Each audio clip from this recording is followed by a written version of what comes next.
അതെ ഇന്നലത്തെ പോലെ അവരുതൊട്ടൊന്ന് കളി ഒരുപാട് കോൾ ഇന്നലെ വിട്ടിക്കണു. ഇംതിയാസ് ടീം പോരട്ടോ, ഒരു 10 മിനിമം കഴിച്ച. ഇതിനാ പിന്നെ വിളിച്ചത്. അല്ല ബ്രോ, എന്താ പരിപാടി? ഇന്ന് നല്ല 2 സേവ് ചെയ്യണം, അതന്നെ മെയിൻ പരിപാടി. അല്ല ഇനിയിപ്പോ എന്താ ചെയ്യുന്നത്? അതോ ഡിഗ്രി കഴിഞ്ഞു, ഇനി എന്താ പാപ്പാന്റെ കൂടെ കൂടിയിട്ട് നമ്മളെ പീടിയല്ലോ സെറ്റപ്പ് ആക്കി കൊണ്ടുവരണം. അതാണ് നമ്മള് ഭാവി പരിപാടി. ഇതിന്റെ പരിപാടി എന്താ? എന്റെ പരിപാടി കുറച്ച് വലിയ പരിപാടിയാ, വൈകാതെ അറിയാം. ഓനെ ഓണ്ടിട്ടോ, ഓനെ കണ്ടിട്ടോ നല്ല സീൻ ഉണ്ട് കേട്ടോ. 2-3 നാൾ മാർക്ക് ചെയ്യേണ്ടി വരും. മാർക്ക് ചെയ്യാം, സെറ്റാക്കാം.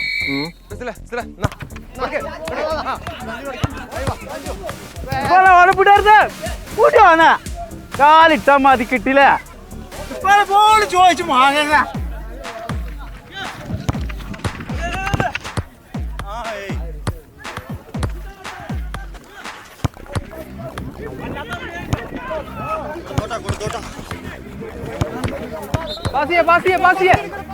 ഇംതിയാസ് ചെങ്ങായി എന്താ കാണി പാസിയടോ. കീപ്പർ സെക്കൻഡ് ബോക്സ് നോക്കിയാൽ മതി. കിട്ടി സെക്കൻഡ് ബോക്സ് നോക്കിയാൽ ബോളാണ്. ഗ്രൗണ്ട് ബോൾ നോക്കിയാൽ മതി. കീപ്പറെ പൊസിഷനിൽ നിന്നാ മതി. ഇർഫാന്റെ പൊസിഷൻ ഏതാ? ബാക്കല്ല, പിന്നെ ഓടിച്ച് കളിച്ചിന്. ബാക്ക് നോക്ക്.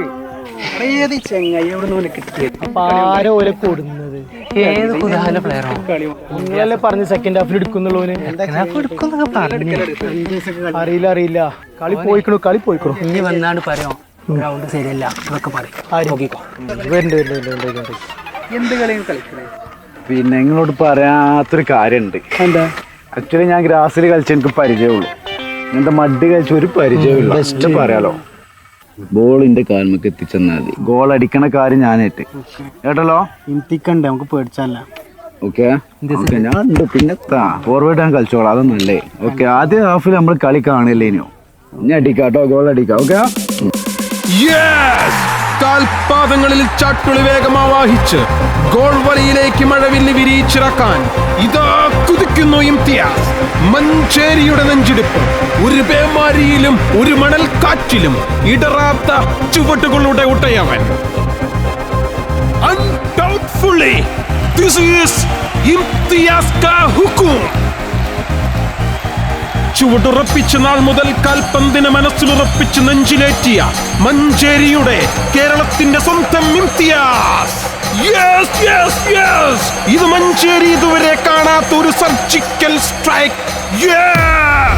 Imtiaz from Manjeri to Manchester. ഇത് ലോകം വിറങ്ങലിച്ചു പോയ നിമിഷം.